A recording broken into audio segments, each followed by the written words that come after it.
Okay, today we're going to be looking at the new abilities and a couple of new talents for the warrior.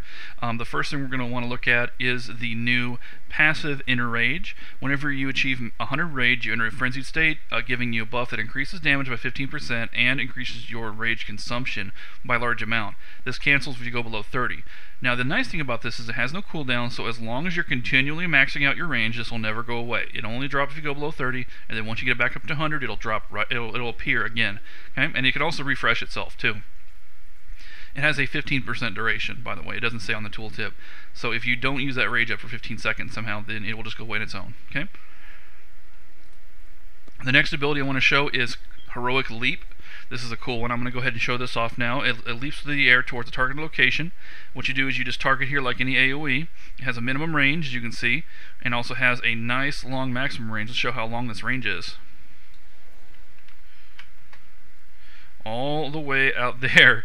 So it's a very long range, and you actually leap through the air and wham, slam down, and actually stun and damage everything around you. Kind of like the old, Diablo 2 Barbarian Leap. Without, I don't think leap attack's done. But anyway, the point is the Heroic Leap is really good. You might remember it from the Wrath of Lich King beta. They had to take it out because of technical issues, but it seems they have fixed those issues, so it's in the game now. That's good. Okay, next new ability.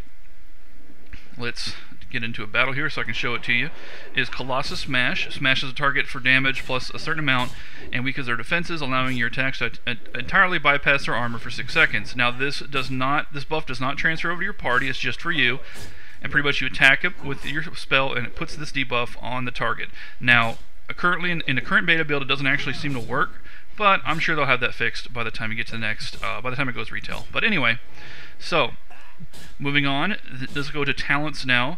That covers all of the new warrior abilities, but for talents in the Fury tree, there's some cool new things to show off. First of all, Raging Blow, a mighty blow that deals a whole bunch of damage from both melee weapons. It scales enormously with your weapons. My damage is so poor because I'm in, pre-made greens. But it can only be used while in rage. So at the moment, I'm gonna wait for my rage to wear off.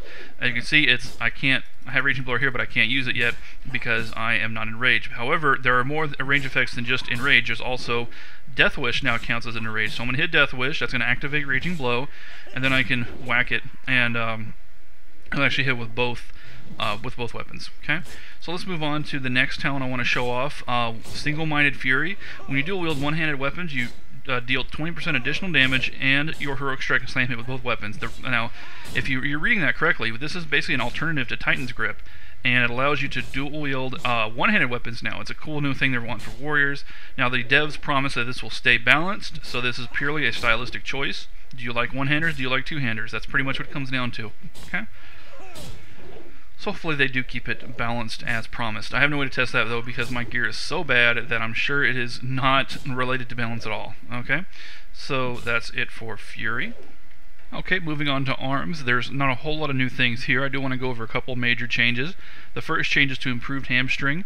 Now this gives you a guarantee to mobilize instead of a small percentage. However, it has a cooldown of 30 seconds. I know it's a 60, but if you put 2 points in it, it's 30 seconds. Okay, so this is really powerful for PvP, but it's pretty much only for PvP. Okay. Moving on from there, let's see, what else do they have? Okay, Throwdown is a stun. It actually is a 5-second stun like Concussion Blow. Pretty simple, and it's a must-have, of course, for PvP, for anything. I mean, come on, it's a 5-second stun. What else do you want? And what else has been changed here? Okay, the other new one is Deadly Calm.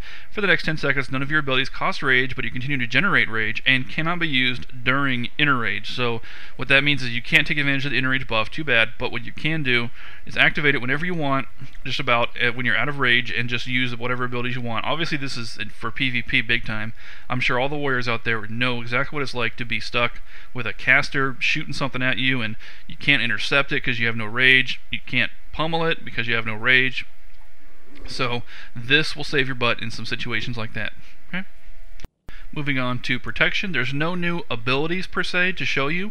However, I do want to point out this great talent, Blood and Thunder. When you thunderclap a target affected by Rend, you have a 100% chance to affect every target with Rend. So what you do is simply, put a Rend on one mob. If you're tanking like 5 mobs, hit thunderclap and it'll Rend everything for you automatically. And it'll also refresh the Rend on your main target. So while you're spamming thunderclap, that means you've only had to actually put one Rend.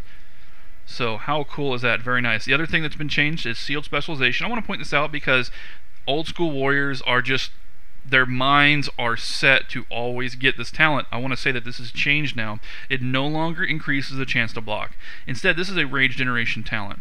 So if you're in a situation, if you're going to be PvPing, or if you're going to be maybe doing really low end grouping or something like that, then you might need the extra rage. But if you're doing raid bosses, you're going to have infinite rage all the time. So you've got no need really for this talent. So this is something to consider, dropping this for extra points with some builds. Okay, I do want to go over one more thing that's been changed. These are to generic warrior abilities. Cleave and Heroic Strike, first of all, have been changed. They're no longer on next attack. As you can see from the tooltip, they're a 3-second cooldown, and they're just a regular special ability, both Cleave and Heroic Strike, and they share a cooldown actually. So what I'm going to do is charge this thing and watch. I'm going to hit Heroic Strike, and it's going to activate my Cleave cooldown as well, and vice versa. So you definitely have a shared cooldown here with these abilities. Now the next thing I want to go over is the change between Battle Shout and Commanding Shout. These are no longer where you can just cast them over and over again. Now, and the other thing, first of all, Battle Shout no longer increases just attack power, it's strength and agility, so it's like a Strength of Earth totem for a shaman.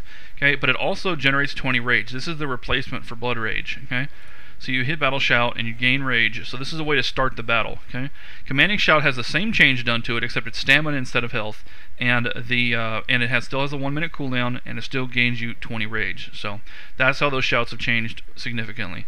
That leaves Demo Shout as one of the very few shouts you have left that actually cost rage. Demo Shout, Challenging Shout, some others. Okay. Then there's one more thing I want to go over is masteries. Okay. Now you remember, I don't know if you've heard about these masteries, but they're the new thing with talent trees. When you max out a talent tree, you gain this mastery ability, which is enhanced by mastery points that you get on gear. So as you see for Prot, the mastery is the block percentage. It increases your chance to block and critically block, and adding more point just makes that better.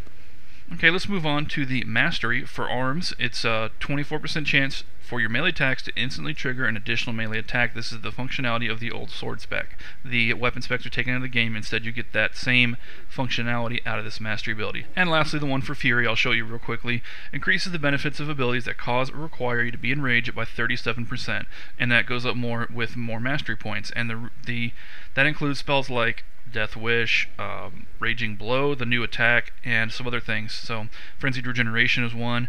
So this is a really good mastery. All of these are really good masteries. So anyway, that's it for the new warrior abilities and the new warrior talents. Thank you for watching.